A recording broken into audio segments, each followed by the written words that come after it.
we zijn nu bij onze loco. Ik ga een bikecheck filmen.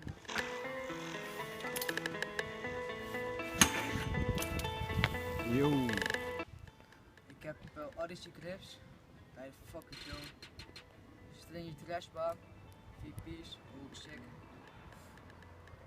Ik heb een stringy stem. Odyssey N32 vat. En mijn voorwiel is een G-Spot Grid Cage. Shadow Spokes. Stringy ballast up met 2 Primo hubguards.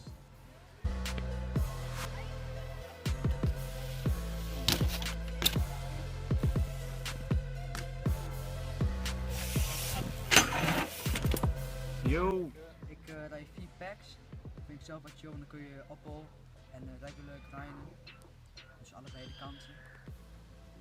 Mijn frame is een premium Chat Curly frame. Daar ben ik fucking stoked op.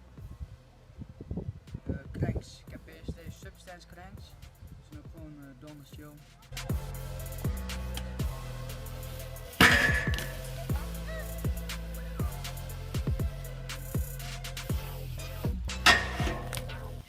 Deze valuetrappers. Ook gewoon goed.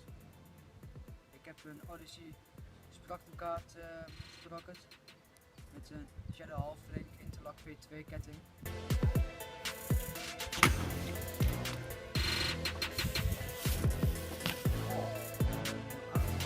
Dan heb ik een cinema rim met oude wel gespaard, boeit ook niks, maar ik heb een Cult Match V1 hub. Ja, met thuis zijn Eclat Fireballs van Stevie Churchill.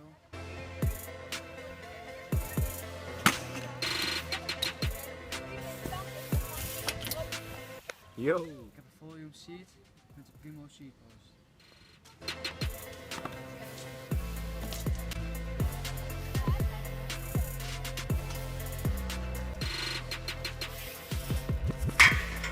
Yo. Met een paar stickers gewoon voor ons YouTube kanaal.